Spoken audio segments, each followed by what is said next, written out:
Hello everyone, मैं रजनेश कुमार आप सभी का इस यूट्यूब चैनल पर स्वागत करता हूं। हम क्लास 9 का जो चैप्टर नंबर 2 है साइंस का, is matter around us pure, वो पढ़ रहे हैं। इससे पहले प्रीवियस वीडियोस में मैंने 2 पार्ट्स डिस्क्राइब कर दिए थे। आज हम उसके आगे का कंटिन्यूटी में पार्ट नंबर 3 करेंगे। तो आई होप पीछे के आपने वीडियोस अच्छे से देख करके और टॉपिक्स को समझकर नोट कर लिया होगा। चलिए, तो हम बढ़ते हैं अपने टॉपिक की ओर।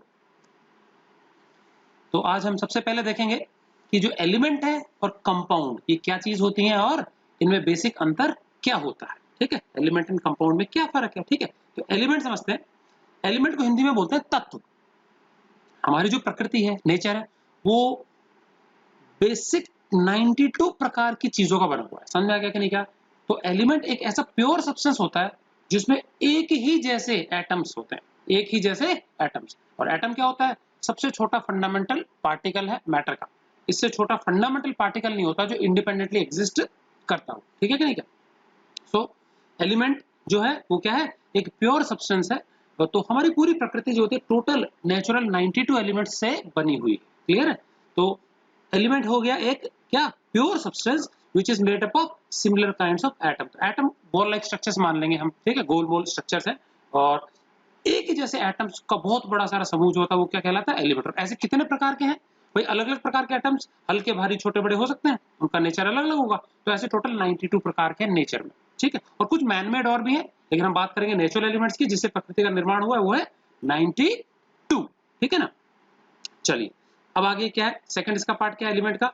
It is the smallest particle of atom. Element जो होता है ना, एलिमेंट इसका सबसे छोटा जो कण होता है, एलिमेंट का जो सबसे छोटा हिस्सा है, कण है, वो क्या होता है? एटम। तो इसका मतलब एटम एटम एटम के जुड़ने से, बहुत बड़े समूह के जुड़ने से, समूह में जुड़ने से एलिमेंट बनेगा। ठीक है कि नहीं का? फॉर एग्जांपल आयरन एक एलिमेंट है, तो इसका मतलब हो गया उसमें खूब सारे अनगिनत एटम्स होंगे आयरन के। सोडियम एक एलिमेंट है, सोडियम के एटम्स का समूह है वो। समझ में आ गया? तो सबसे छोटा पार्टिकल जो होता है एलिमेंट का क्या होता है? एटम होता है। उसके बाद atoms are not held together by chemical bonds. ठीक है, जो एटम्स होते हैं, इंडिविजुअल जो एटम्स होते हैं एलिमेंट के अंदर, उसके अंदर कोई जरूरी नहीं केमिकल बॉन्डिंग हो, बंधन हो, आपस में अट्रैक्टिव फोर्सेस हो। ठीक है कि नहीं?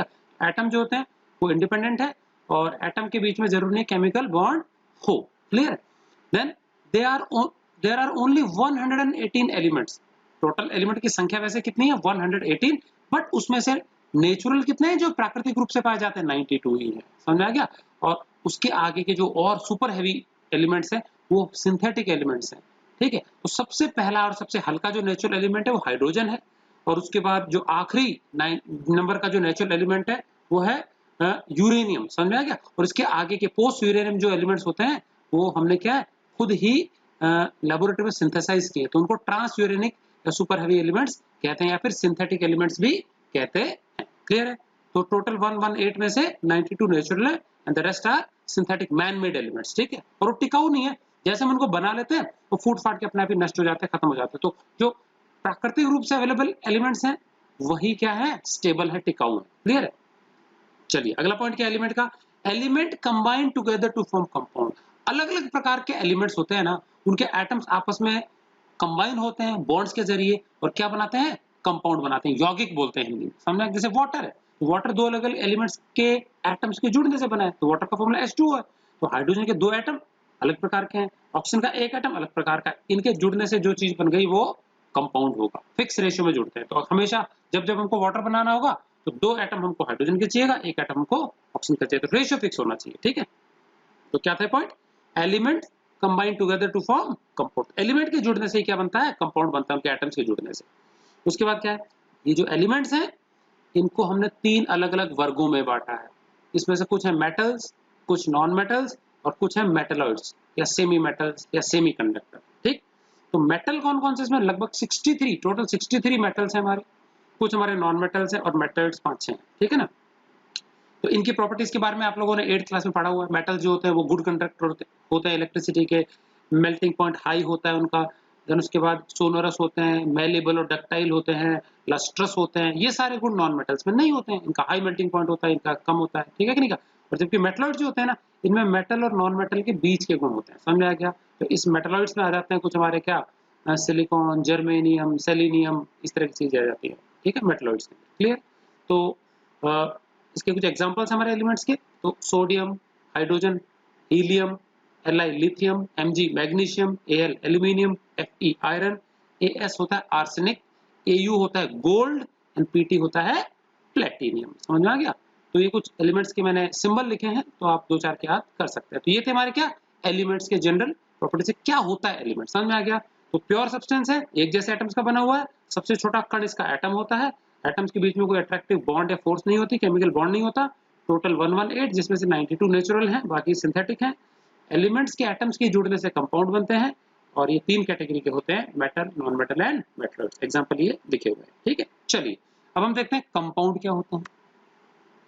तो कंपाउंड भी एक प्रकार का प्योर सब्सटेंस ही है, बस एलिमेंट में और कंपाउंड में क्या फर्क है, एलिमेंट में एक ही प्रकार के एटम्स हैं, जबकि इसमें सबसे छोटा जो मॉलिक्यूल होता है, सबसे छोटा जो कण होता है वो मॉलिक्यूल होता है, और मॉलिक्यूल क्या होता है, एटम्स का गुच्छा, समूह।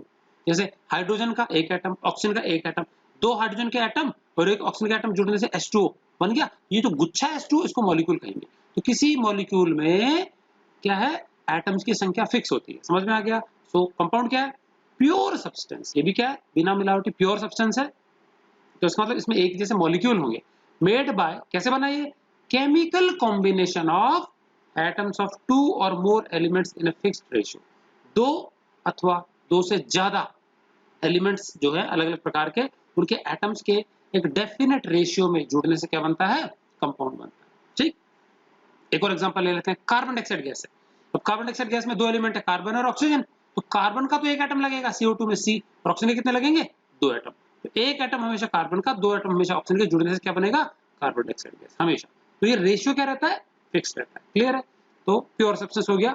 स्मॉलेस्ट पार्टिकल उसका एटम था एलिमेंट का, इसमें क्या आ जाएगा, मॉलिक्यूल। और मॉलिक्यूल क्या मैंने बताया, ये एटम्स का समूह है, गुच्छा।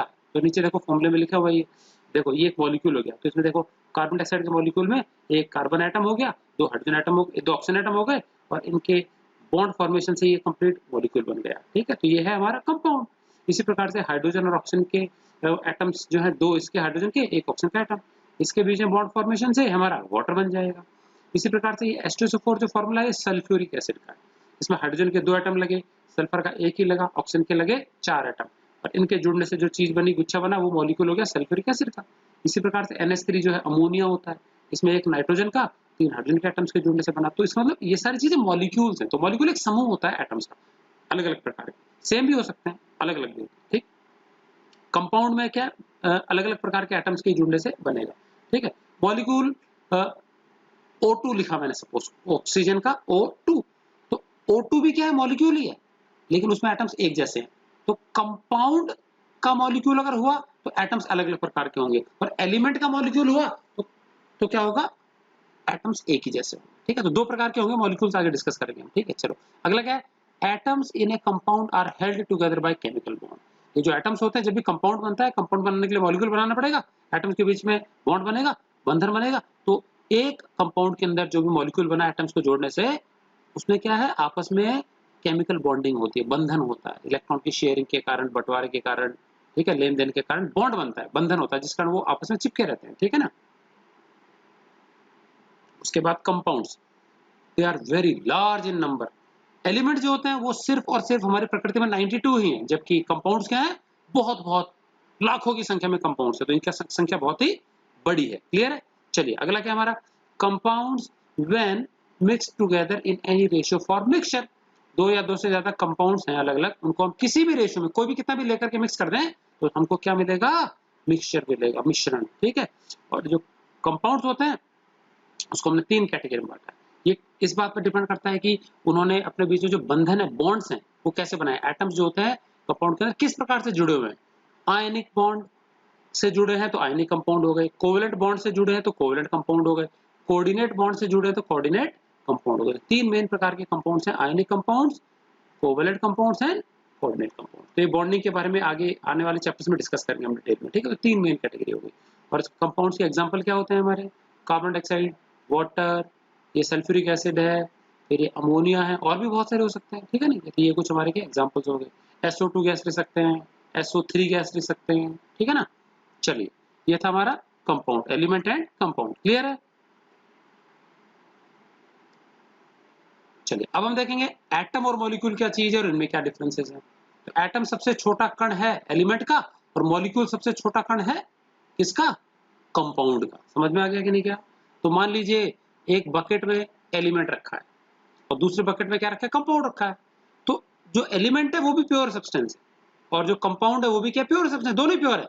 तो एक ही प्रकार के कणों के बनेंगे। तो जो एलिमेंट है उसमें जो सबसे छोटा कण है वो एटम है। तो अगर मैं एक एक करके बाहर निकालूं पहली वाली बकेट में से, एलिमेंट वाले में से, तो एक ही जैसे एटम्स बाहर आएंगे। एटम एक सिंगल गोल स्फेरिकल स्ट्रक्चर है, ठीक है। चलिए इसी प्रकार से क्या होगा, हमारा जो मॉलिक्यूल है, मॉलिक्यूल में क्या होगा, मॉलिक्यूल में क्या होगा, दूसरी बकेट है मॉलिक्यूल है, सपोज वाटर है, तो वो भी प्योर सब्सटेंस है। उसमें हर एक कण जो होता है वो किस चीज का बना हुआ है, वो एक गुच्छा है। सबसे छोटा कण जो होगा एक मॉलिक्यूल होगा। तो जैसे मान लो मैंने एक कण बाहर निकाला दूसरी बकेट में से, कंपाउंड की बकेट में से, तो एक एटम नहीं निकलेगा, गुच्छा निकलेगा। जैसे H2O है तो एक वाटर का मॉलिक्यूल निकलेगा, फिर दूसरा निकलेगा। तो मतलब क्या है, इसका सबसे छोटा कण एलिमेंट का एटम होता है और कंपाउंड का क्या होता है, मॉलिक्यूल होता है। तो चलिए अब देखते हैं एटम क्या चीज है, ठीक है कि नहीं। सो एटम क्या है, it is the smallest particle of atom element, sorry, it is the smallest particles of element. Element का सबसे छोटा पार्टिकल है, क्लियर है। देन उसके बाद अनस्टेबल, अनस्टेबल मतलब होता है प्राकृतिक रूप से जो एटम होता है उसका कोई अस्तित्व नहीं होता अपने आप, ठीक है। नेचर में एटम जो होते हैं वो अलग थलग नहीं पाए जाते। समझ में आ गया, कभी भी नेचर में हमको घूमते हुए अलग एटम नहीं मिलेंगे। एटम्स हमेशा समूह बना के, ग्रुप्स बना करके मॉलिक्यूल बना लेते हैं, कंपाउंड बना लेते हैं। Atoms they do not exist independently, ठीक है कि नहीं क्या। लेकिन जरूरी नहीं है सब पे एप्लीकेबल हो। कुछ हमारे ऐसे एलिमेंट्स हैं, सिर्फ 6 जिनके एटम्स फ्रीली पाए जाते हैं। समझ में आ गया कि नहीं क्या। तो वो एलिमेंट्स कहलाते हैं नोबल गैसेस। क्या कहलाते हैं, नोबल गैसेस। ये किसी के साथ रिएक्ट नहीं करते। तो क्या लिखा है अगला point, atoms have no free existence, मतलब प्राकृतिक रूप से वो नेचर में अलग थलग नहीं पाए जाते नेचर में, एक्सेप्ट नोबल गैसेस, सिर्फ और सिर्फ किसको छोड़ करके, नोबल गैसेस को। तो नोबल गैसेस हमारी 6 हैं, नाम बता रहा हूं मैं, ध्यान से सुनिएगा। सबसे पहली नोबल गैस है हीलियम, उसके बाद क्या आएगा, neon, argon, krypton, xenon, radon. Symbols इनके हैं He, हीलियम, उसके बाद है नियॉन का Ne, आर्गन Ar, उसके बाद है krypton Kr, xenon Xe, radon Rn। ये हमारे 6 नोबल गैसेस हैं। इनके एटम्स अकेले अलग थलग पाए जाते हैं, रिएक्ट नहीं करते किसी के साथ, इसलिए इनको नोबल बोला गया, ठीक है कि नहीं, अनरिएक्टिव है। और बाकी जितने भी एलिमेंट्स हैं उनके एटम्स आपस में रिएक्ट करके कंपाउंड बना देते हैं। दे डू नॉट एग्जिस्ट इंडिपेंडेंटली और फ्रीली इन नेचर, क्लियर। चलिए अभी जो एटम है इंडिपेंडेंटली एग्जिस्ट नहीं करता, लेकिन एटम जो होता है वो और भी छोटे फंडामेंटल कणों का बना होता है। तो एक एटम जो है वो किस चीज का बना होता है, 3 अलग अलग प्रकार के fundamental particles, electrons, protons and neutrons. तो इन कणों की खोज कैसे हुई, किसने की, कैसे पता लगे कि एटम्स के अंदर ही होते हैं, ये हम आने वाले चैप्टर जो नंबर हमारा 4th है उसमें डिस्कस करेंगे, ठीक है कि नहीं क्या, स्ट्रक्चर ऑफ एटम में, ठीक है। तो वहां पे डिटेल में डिस्कस करेंगे। तो एटम जो होता है वो इन तीनों चीजों का बना होता है। इलेक्ट्रॉन्स हमारे नेगेटिवली चार्ज पार्टिकल्स होते हैं, प्रोटॉन्स हमारे पॉजिटिवली चार्ज पार्टिकल्स होते हैं, न्यूट्रॉन अनचार्ज पार्टिकल्स होते हैं। इन तीनों से बनता है हमारा एटम जुड़ के, ठीक है। Then they do not have any chemical bond within. पर एटम जो होता है, एटम के बीच में क्या है, या एटम के अंदर कोई भी केमिकल बॉन्ड होता नहीं है। समझ में आ गया कि नहीं क्या, एटम के अंदर कोई भी केमिकल बॉन्ड बंधन होता नहीं है। तो ये तो हो गया हमारा एटम के बारे में जानकारी। अब चलते हैं मॉलिक्यूल के बारे में। चलिए, it is the smallest particle of compound. Compound यौगिक, जो मैंने बताया था कि एलिमेंट्स के जो अलग अलग एलिमेंट्स होते हैं प्रकार के, उनके एटम्स के फिक्स रेशियो में जुड़ने से कंपाउंड बनता है। और कंपाउंड का सबसे छोटा जो है पार्ट, वो गुच्छा जो है एटम्स का, वो क्या कहलाता है, मॉलिक्यूल कहलाता है, ठीक है। They can exist independently in nature. Molecule जो होते हैं वो प्राकृतिक रूप से नेचर में इंडिपेंडेंटली पाए जा सकते हैं, एटम्स नहीं मिलते हमको, ठीक है। Made up of atoms of same और डिफरेंट काइंड, ठीक है। और ये जो मॉलिक्यूल्स होते हैं 2 प्रकार के होते हैं, क्या, एक तो गुच्छे में एक ही जैसे एटम्स हो और एक गुच्छे में अलग अलग एलिमेंट्स के एटम्स हो। जैसे फॉर एग्जांपल मैंने ऑक्सीजन ले लिया, ऑक्सीजन के गुच्छा O2 फॉर्मूला है, O2 का मतलब 2 ऑक्सीजन के एटम इकट्ठे गुच्छे में रहेंगे। समझ आएगा कि नहीं क्या। जबकि मान लो CO2 ले लिया तो कार्बन के साथ ऑक्सीजन है, तो पहले वाले केस में O2 था, तो ये एक ही जैसे एटम्स हैं ऑक्सीजन के, तो इसको बोलेंगे मॉलिक्यूल ऑफ एलिमेंट। और अगर कंपाउंड है CO2 तो ये कहलाएगा मॉलिक्यूल ऑफ कंपाउंड, जिसमें अलग अलग प्रकार के एलिमेंट्स के एटम्स, ठीक है ना। तो ये क्या है, made up of atoms of same और डिफरेंट काइंड, या तो एक ही प्रकार के एटम्स का बन सकता है या अलग अलग प्रकार के एटम्स का भी बन सकता है, ठीक है। Then they are quite stable, मतलब टिकाऊ है, टूट फूट के गायब नहीं हो जाएंगे। एटम्स इंडिपेंडेंटली टिकते नहीं है नेचर में, जबकि ये टिकाऊ, समझ आ गया कि नहीं क्या। उसके बाद molecules have chemical bonds between their constituent atoms, जैसे कि मैंने बताया मॉलिक्यूल होता है अलग अलग प्रकार के या एक ही प्रकार के एटम्स के जुड़ने से बनता है, और एटम के बीच में केमिकल बॉन्ड होता है, इलेक्ट्रॉन की शेयरिंग के कारण या गेन लॉस के कारण उनके बीच में एक अट्रैक्टिव फोर्स होती है जो उनको बांध के रखती है ग्रुप के अंदर। तो ये केमिकल बॉन्ड कहलाता है, जो कि एटम के अंदर नहीं होता, सिर्फ किसके अंदर होता है, मॉलिक्यूल के अंदर। क्लियर है, ये थे हमारे मॉलिक्यूल्स के बारे में जानकारी। आगे चलते हैं, चलिए। हाँ, ये कुछ हिस्सा हमारा प्रीवियस जो फर्स्ट चैप्टर है स्टेट्स ऑफ मैटर, उससे भी जुड़ा हुआ है। क्या है, what is the effect of temperature on different states of matter, ठीक है। तो जो अलग अलग स्टेट है मैटर की, उन पे तापमान का क्या फर्क पड़ता है, ठीक। चलिए, अब हम सभी जानते हैं कि अगर हमको किसी भी सब्सटेंस का तापमान बढ़ाना है तो उसको हमको हीट देनी पड़ेगी, ठीक है कि नहीं क्या। तो अगर हीट देने से तापमान बढ़ता है तो हीट अगर मैं ले लूं वापस तो तापमान कम हो जाएगा। तो दो काम समझ में आ गया, हीट देने से तापमान बढ़ाया जा सकता है, लेकर के तापमान कम किया जा सकता है, समझ में आ गया। यदि हम किसी भी चीज को हीट देते हैं या उससे ले लेते हैं तो ये तापमान में जो चेंज है, बढ़ना या कम होना है, कुछ लिमिट तक ही होता है। मान लो हीट दे रहे हैं तो तापमान बढ़ रहा है बढ़ रहा है बढ़ रहा है, एक लिमिट तक ही बढ़ेगा। उसके बाद एक पॉइंट आएगा जब तापमान बढ़ना बंद हो जाएगा, और तब क्या होगा, जो भी एडेड हीट होगी, एक्स्ट्रा हीट हम देंगे ना, वो सब्सटेंस में जाके छिप जाएगी, और छिपने के बाद उसका फेस चेंज करने के काम में आती है। समझ में आ गया कि नहीं, सॉलिड है तो मेल्ट कर देगी, लिक्विड है तो उसको वेपर्स में कन्वर्ट कर देगी, समझ में आ गया। तो ये तो हुआ हीट देने से क्या होगा। अगर हम हीट ले लें वापस तो तापमान गिरता जाएगा गिरता जाएगा गिरता जाएगा, एक स्टेज आएगी जब तापमान में गिरावट बंद हो जाएगी, अगेन फेस चेंज का तापमान आ जाएगा, और लिक्विड जो है वो या तो सॉलिड में बदल जाएगा या जो वेपर्स है वो लिक्विड में बदल जाएंगे, समझ में आ गया। तो देखते हैं क्या है ये, to increase the temperature of a substance का यदि हमको तापमान बढ़ाना है, heat must be supplied to, उसको हीट देनी पड़ेगी। सिमिलरली इट्स टेम्परेचर में be decrease by taking heat from it, और इसी प्रकार से उसे हीट ले ले तो तापमान कम हो जाएगा। When heat is supplied or taken away from a substance, जब भी हम किसी सब्सटेंस को हीट देते हैं या उससे लेते हैं, क्या होगा, at certain point, एक पॉइंट आएगा, it undergoes a change in its physical state, जब उसका भौतिक अवस्था बदलने लगेगी, समझ में आ गया। तो क्या पता लगा हमको कि तापमान चेंज करने पर फिजिकल स्टेट को बदला जा सकता है, समझ में आ गया। चलिए, ये था हमारा टेम्परेचर का क्या असर होगा स्टेट ऑफ मैटर।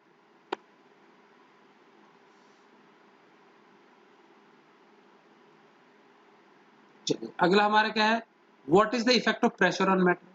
दाब जो है, प्रेशर, दबाव डाले तो मैटर पे क्या फर्क पड़ेगा। चलिए, हम पढ़ चुके हैं properties of states of matter में, सॉलिड, लिक्विड और गैस की प्रॉपर्टीज में। सॉलिड और लिक्विड जो होता है ना, ये दो स्टेट्स, इनको दबाया नहीं जा सकता, दे आर इनकॉम्प्रेसिबल। तो इसका मतलब जब इनको पिचका नहीं सकते तो प्रेशर लगाने का तो कोई फायदा ही नहीं होगा, समझ में आ गया कि नहीं क्या। देयरफॉर क्या पता चला, increasing pressure on solids or liquids does not bring their molecules closer, उनके जो constituent particles हैं या फिर जो molecules हैं वो ज्यादा नजदीक नहीं आएंगे यदि हम प्रेशर को बढ़ाएंगे, किसमें, सॉलिड्स और लिक्विड्स में। So liquid can not be converted into solids by compressing, समझ आ गया। तो इसीलिए लिक्विड को दबा करके हम सॉलिड में बदल नहीं सकते, और सॉलिड तो दबेगा ही नहीं, ठीक है। चलिए, हाउएवर, लेकिन गैसेस के साथ क्या ऐसा है, बिल्कुल ऐसा नहीं है। However, when pressure is applied to gases, क्योंकि गैसेस के जो मॉलिक्यूल्स होते हैं बहुत दूर दूर होते हैं, तो जब हम प्रेशर बढ़ाएंगे, दबाव लगाएंगे ना, तो उनके मॉलिक्यूल्स क्या आ जाते हैं, पास आ जाते हैं, क्योंकि पहले से खूब ज्यादा स्पेस होता है उनके बीच में, तो नजदीक आ सकते हैं, ठीक है कि नहीं क्या। सो when pressure is applied to gases due to huge empty spaces between their molecules, उनके मॉलिक्यूल्स के बीच में जो बहुत बड़े बड़े खाली जगह होती है, गैप होता है, they come close, वो नजदीक आ जाते हैं, and at certain pressure they get converted into liquid, और पर्टिकुलर दाब पे, प्रेशर पे वो क्या है, कंडेंस होके लिक्विड स्टेट में कन्वर्ट हो जाएंगे, परमानेंटली नजदीक आ जाएंगे, ठीक है। और ये प्रक्रिया कहलाती है लिक्विफिकेशन, समझ में आ गया, लिक्विफिकेशन, ठीक है। एक बहुत जरूरी चीज ध्यान रखेंगे, लिक्विड की स्पेलिंग होती है LIQUID। कई बच्चे लिक्विफिकेशन की स्पेलिंग बिना देख के लिखते हैं, तो क्या कर देते हैं, LIQUIFICATI, समझ में आ गया, ये गलत है। तो ध्यान देंगे, बहुत लोग इसकी स्पेलिंग को गलत लिखते हैं। आप 100 लोगों से पूछोगे तो 99% लोग गलत बताएंगे। तो इसकी करेक्ट स्पेलिंग क्या है? ये LIQUE आएगा, फिकेशन। क्लियर है? तो इसको थोड़ा सा गौर से लिखना, ढंग से अंडरलाइन करके। क्लियर है? चलिए अब अगली स्लाइड पे चलते हैं अभी। Okay, define concentration of solution. Solution जो है घोल या विलेन, उसका कॉन्सेंट्रेशन से क्या अभिप्राय है और क्या मतलब होता है। तो देखते हैं कॉन्सेंट्रेशन। तो हम कॉन्सेंट्रेशन को सॉल्यूशन के दो तरीके से डिफाइन कर सकते हैं। ठीक है, पहली डेफिनेशन ऊपर है, दूसरी वाली नीचे। तो देखते हैं क्या है।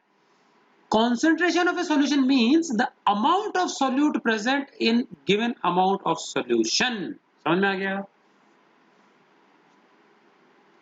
तो concentration of solution का मतलब होता है कि किसी भी given मात्रा का जो solution है, solution के जो given amount दिया गया है मात्रा, अब ये मास में भी हो सकता है, वॉल्यूम में भी हो सकता है। मास मतलब ग्राम में ले लो या तो या फिर लीटर्स में ले लो या मिलीलीटर में ले लो। तो सॉल्यूशन की गिवन मात्रा में कितनी मात्रा में सॉल्यूट, कितने ग्राम सॉल्यूट प्रेजेंट है, ये चीज क्या कहलाता है? Concentration of solution. ठीक है, तो देखो एक तरीका ये है, concentration of solution equal to क्या हुआ? Amount of solute. सॉल्यूट की मात्रा कितनी है डिवाइडेड बाय सॉल्यूशन कितना, कितने सॉल्यूशन में कितना सॉल्यूट। समझ में आ गया कि नहीं? चलिए मान लीजिए सॉल्यूशन है 100 ग्राम और सॉल्यूट है 20 ग्राम, तो 20 ऊपर लिख लेंगे, 100 नीचे लिख देंगे, तो 20/100 आ जाएगा। समझ में आ गया कि नहीं? ये कॉन्सेंट्रेशन हो जाएगा। क्लियर? अगला क्या है? कॉन्सेंट्रेशन ऑफ सॉल्यूशन का एक और मतलब भी है। ये जो मैंने यहाँ सॉल्यूशन लिखा है, सॉल्यूशन के स्थान पे हम सॉल्वेंट भी ले सकते हैं। ठीक है, तो सेम चीज है। Concentration of solution means the amount of solute present in a given amount, अब अमाउंट में मास या वॉल्यूम दोनों ले सकते हैं, ऑफ सॉल्वेंट। समझ में आ गया? कितना सॉल्यूट प्रेजेंट है डिवाइडेड बाय कितना सॉल्वेंट ले रहा है, कितना सॉल्यूट डिवाइडेड बाय कितना सॉल्वेंट, और ऊपर तक कितना सॉल्यूट डिवाइडेड बाय कितना सॉल्यूशन। तो फर्क समझ में आ गया? ऊपर दोनों में सेम ही है, सॉल्यूट सॉल्यूट। ठीक है, जबकि नीचे क्या है? यहाँ सॉल्यूशन है और यहाँ क्या है? सॉल्वेंट। और मैं बता चुका हूँ सॉल्यूशन के दो हिस्से होते हैं, सॉल्यूट प्लस सॉल्वेंट। सॉल्यूट जो कम मात्रा में हो, सॉल्वेंट जो ज्यादा मात्रा में। तो फॉर एग्जांपल मैंने 20 ग्राम चीनी घोल दी 100 ग्राम पानी में, तो 100 यहाँ नीचे आ जाएगा सॉल्वेंट और 20 यहाँ जाएगा, और 100 और 20 को मिलाकर के 120 सॉल्यूशन बन गया। समझ में आ गया? तो ये फर्क ध्यान रखेंगे इनका। ठीक है, तो दो तरीके से हम कॉन्सेंट्रेशन को डिफाइन कर सकते हैं। ठीक है, चलिए नेक्स्ट स्लाइड पे चलते हैं अभी। ओके, अब जो सॉल्यूशंस हैं उसके कॉन्सेंट्रेशन को एक्सप्रेस करने के दो मेन तरीके हैं। तो फर्स्ट वाला ज्यादा इंपॉर्टेंट है, उस पर थोड़ा सा गौर करेंगे। क्या है ये?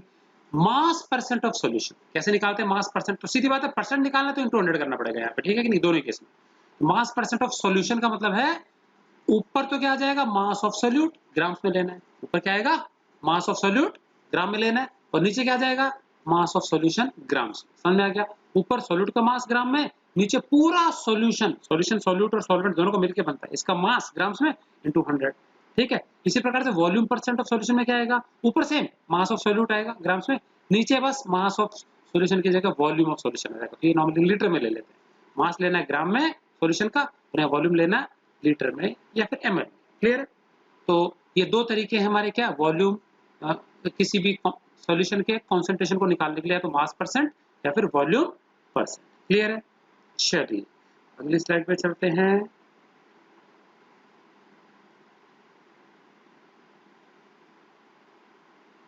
ओके, अब हम जानेंगे इन टर्म्स के मीनिंग। सैचुरेटेड सॉल्यूशन किसको बोलते हैं? अनसैचुरेटेड सॉल्यूशन किसको बोलते हैं? Saturated and unsaturated.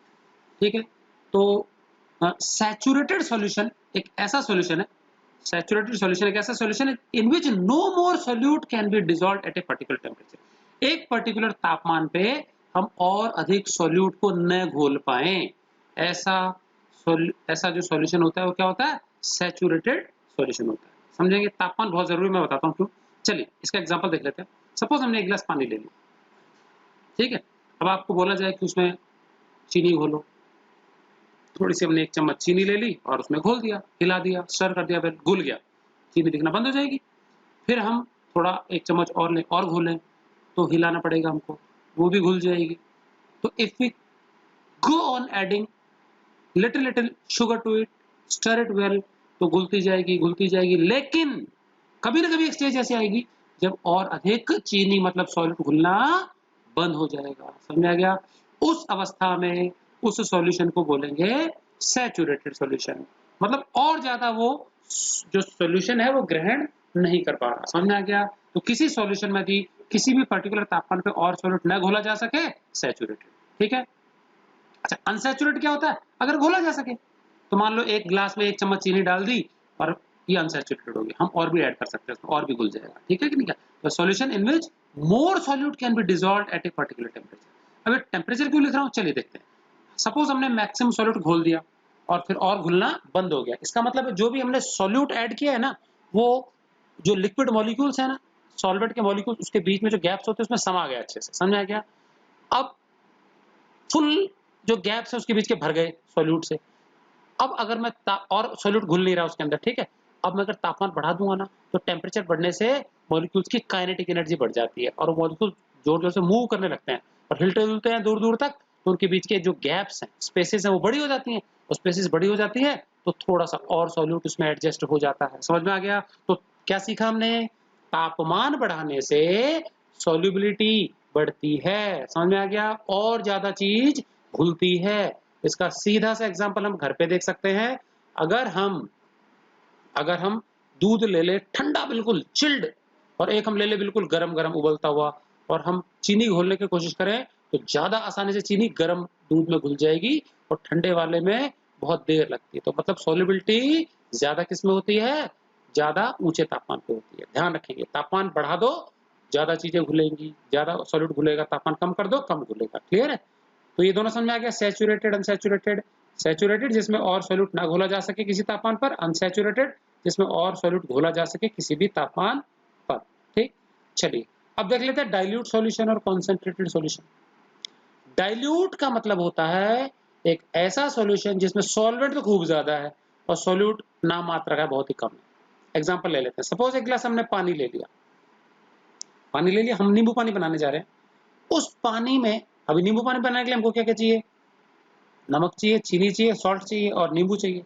नींबू के रस के नाम पे हमने सिर्फ और सिर्फ उसमें 1 बूंद नींबू का रस डाला है 1 गिलास पानी में। ठीक है, और चीनी का चिमटी से एक दाना उठा के डाला है, बस एक सिंगल छोटा सा क्रिस्टल, और नमक का एक बिल्कुल कण डाला है और घोल दिया। घुल तो गया सब। अब मुझे बताओ, है तो ये नींबू पानी, बट क्या नींबू पानी जैसा टेस्ट आएगा? नहीं ना।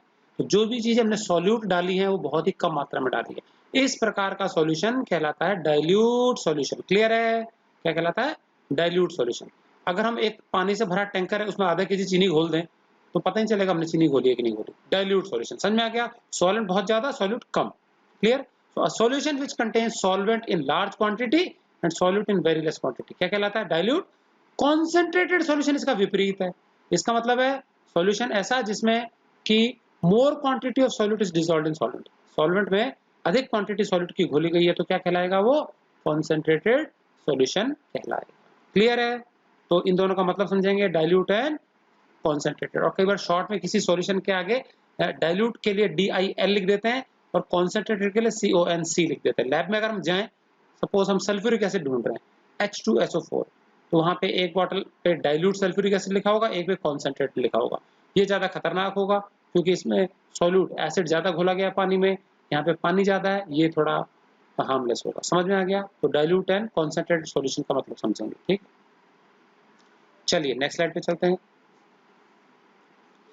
अगला है effect of temperature on solubility of salts in water. पानी में जो भी नमक वगैरह सॉल्ट्स कंपाउंड्स हम घोलते हैं, तो उनकी जो सॉल्युबिलिटी है, घुलने की क्षमता है, उस पर तापमान किस प्रकार से प्रभाव डालता है वो देखना है हमको। ठीक, चलिए मैंने अभी थोड़ी देर पहले बताया था, तापमान बढ़ा देंगे तो जो सॉल्वेंट के मॉलिक्यूल्स है उनके बीच में जो स्पेस है एम्प्टी, वो बढ़ जाते हैं, बड़े हो जाते हैं, और उसके अंदर और सॉल्यूट समा सकता है, तो सॉल्युबिलिटी बढ़ जाती है और सॉल्यूट उसमें डिसॉल्व हो पाएगा तापमान बढ़ाने से। तो क्या सीखा हमने? The solubility of a salt in water increases with increase in temperature। समझ आ गया? तापमान बढ़ाने से किसी भी सॉल्ट की पानी में जो solubility है, घुलने की क्षमता है, वो बढ़ जाती है। More solute will be soluble in water at higher temperature। इसी प्रकार से the solubility of salt in water will decrease with decrease in temperature। तापमान गिरा दो तो घुलने की क्षमता कम हो जाएगी, जो पहले से घुला हुआ वो भी अलग हटके बाहर आ जाएगा। समझ में आ गया? तो ये था क्या? Effect of temperature on solubility of salts in water। Clear है? चलिए आज के वीडियो में हम इतना ही करेंगे। जस्ट अगले वीडियो के लिए जस्ट मैं आपको एक छोटा सा स्लाइड दिखा रहा हूँ, अगले वीडियो में हम क्या करने वाले हैं, ठीक है। अभी इस चैप्टर में हमने पढ़ा मैटर प्योर भी हो सकता है, इम्प्योर भी हो सकता है, और हमको हमारे दैनिक जीवन में तो प्योर चीजें चाहिए, कोई प्योर नहीं चाहिएगा। दूध वाला दूध लेके आता तो हम चाहेंगे कि हमको प्योर दे। मार्केट से हम घी खरीद के ला रहे हैं, हमको चाहिए कि वो प्योर हो, मिलावट नहीं चाहिए हमको, ठीक है।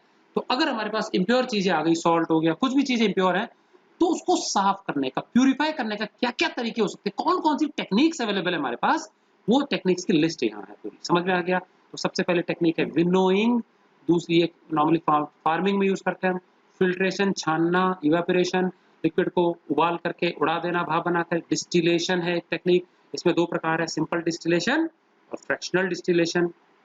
फिर आता है हमारा 5th नंबर पे मैग्नेटिक सेपरेशन, फिर आता है हमारा डिफरेंशियल एक्सट्रैक्शन या फिर यूजिंग ए सेपरेटिंग फनल, फिर आता है हमारा sublimation, centrifugation, crystallisation, sedimentation and decantation, loading, और फाइनली 12th नंबर पे आता है हमारा क्रोमेटोग्राफी, ठीक है। यहाँ ज्यादा समय नहीं लूंगा मैं, अगले वीडियो में डिटेल में इन सभी टेक्निक्स के बारे में जानेंगे, क्या इनके मतलब है, डायग्राम के साथ देख लेंगे, और क्या किन चीजों को प्यूरिफाई करने के लिए यूज करते हैं, इनके एडवांटेजेस डिसएडवांटेजेस सारी चीजें देखेंगे। क्लियर?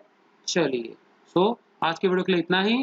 पूरा वीडियो ध्यान से गौर से देखेंगे, समझेंगे, और उसके बाद ही आप लोग नोट करेंगे, ठीक है। और जिन बच्चों ने चैनल सब्सक्राइब नहीं किया है, सब्सक्राइब कर लेंगे। क्लियर है? आई होप आपको समझ में आ गया होगा video, and thank you for watching.